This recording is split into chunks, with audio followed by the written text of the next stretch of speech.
उसने golden temple के ऊपर बहुत भारी तादाद में ड्रोन और मिसाइल से हमला किया, जिसको कि हमारे बहादुर आर्मी एयर डिफेंस के गनर्स ने पूरी तरीके से डिटेक्ट, ट्रैक और एंगेज करके ध्वस्त किया। Ground based air defence weapons और आर्मी एयर डिफेंस का सिर्फ 10% एम्यूनिशन ही एक्सपेंड हुआ था। भारत के एयर डिफेंस सिस्टम को लेकर अक्सर एक जिज्ञासा आपके मन में उठती होगी कि इतनी सटीक सुरक्षा कैसे हो जाती है। आज इसी सवाल का जवाब आपको मिलेगा इस वीडियो में। यह जो सेना के वाहन पर सिर उठाकर चारों दिशाओं में घूमती छतरी दिख रही है, वही है रडार। यह रडार दुश्मनों के विमानों, ड्रोनों और मिसाइलों की भनक बड़ी आसानी से पा लेती है। किसी भी दिशा से आ रहा कोई बम हो, इसकी निगाह से बच नहीं सकता। इसके बाद ये मिसाइलें गरज उठती हैं, ताबड़तोड़ हमले करती हुई दुश्मन के गाइडेड निशाने को हवा में ही तबाह कर देती है। ऐसा ही हुआ ऑपरेशन सिंदूर से बौखलाए पाकिस्तानी हथियारों का। दुश्मन देश ने नियमों को ताक पर रख आम नागरिकों और धार्मिक स्थलों को निशाना बनाने की कोशिश की। इन्हीं में से एक कोशिश थी अमृतसर स्थित स्वर्ण मंदिर को ध्वस्त करने की। हालांकि भारत की सीमाओं पर तैनात जवानों ने इन कोशिशों का करारा जवाब दिया। गोल्डन टेम्पल को कैसे बचा पाई सेना, इसकी कहानी आप सुने 15 इन्फेंट्री डिवीजन के जीओसी मेजर जनरल कार्तिक सी शेषाद्री की जुबानी। 7 मई की रात को हमने पुख्ता जानकारी मिली कि पाक किसी भी उचित और वैध टारगेट के ना होने के कारण भारतीय सैन्य ठिकानों को और सिविल इलाकों को, खास तौर पर धार्मिक स्थलों को निशाना बनाएगा। इसमें अमृतसर में स्थित गोल्डन टेम्पल सबसे अहम था। हमें अतिरिक्त जानकारी ये भी मिली कि गोल्डन टेम्पल के ऊपर वो भारी तादाद में ड्रोन और मिसाइल से हमला करेगा। इसीलिए हमने तुरंत आधुनिक, अतिरिक्त एवं उपयुक्त एयर डिफेंस को उपलब्ध कराया और रणनीति के अनुसार गोल्डन टेम्पल को चारों ओर से एयर डिफेंस की सुरक्षा दी गई। 8 मई की सुबह को अंधेरे में पाक ने अनुमान अनुसार ड्रोन और मिसाइल के जरिए से सभी सैन्य एवं सिविल ठिकानों पे और खास तौर पे गोल्डन टेम्पल पे भारी तादाद से ड्रोन का हमला किया।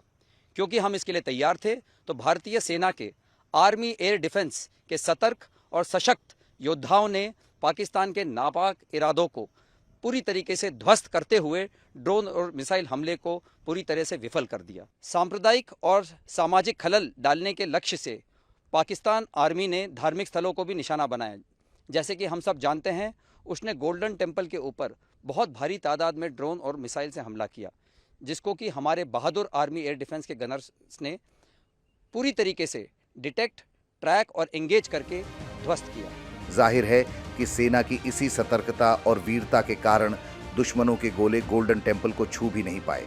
सुनिए इस वीरता और सजगता की एक और कहानी। सभी जानते हैं कि पंजाब में अमृतसर और गोल्डन टेम्पल यहाँ की सिविल पॉपुलेशन ही नहीं बल्कि पूरे भारतवर्ष के लिए एक हाई रिलीजियस सेंटिमेंट्स और हिस्टोरिक वैल्यू रखता है। इसीलिए इसकी प्रोटेक्शन हमारे लिए टॉप प्रायोरिटी बनती है। जैसे कि आप सभी जानते हैं, हमारी आर्मी एयर डिफेंस के पास tactical control radars, fire control radars, counter US systems, long range surface to air, radar guided missiles, heat seeker missiles और एडी गन वेपन सिस्टम्स हैं। हमारी लेयर्ड और टियर डिफेंस, जैसे आपने डीजीएमओ की conference में उसका मेंशन सुना होगा, ठीक उसी प्रकार हमारी different class of ground based air defence weapons, एक कारगर एयर डिफेंस और काउंटर यूएस अम्ब्रेला यहाँ बनाए हुए हैं। 7 मई 2025 को जब हमने पाकिस्तान और पीओजेके में आइडेंटिफाइड टॉप मिलिटेंट इंस्टॉलेशंस जैसे एलएटी का हेडक्वार्टर्स मुरीद के में हिट किया, ये एक्सपेक्टेड था कि पाकिस्तान रिटेलिएट करेगा और हमारे मुख्य एयरबेसेस और मिलिट्री इंस्टॉलेशंस को टारगेट करेगा। बट टू आवर सरप्राइज, कुछ kamikaze drones surface to air, surface to surface और एयर टू सरफेस मिसाइल्स जो कि डायरेक्टली गोल्डन टेम्पल के लिए वहां से लॉन्च की गई थी, लगभग 3 दिन तक they tried to damage our airbases and military installations.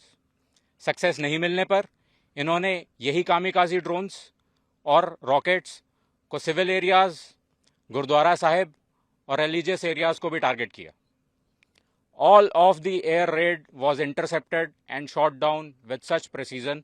आप इसी बात से अनुमान लगा लीजिए कि 3 दिन में हमारी ground based air defence weapons और आर्मी एयर डिफेंस का सिर्फ 10% एम्यूनिशन ही एक्सपेंड हुआ था.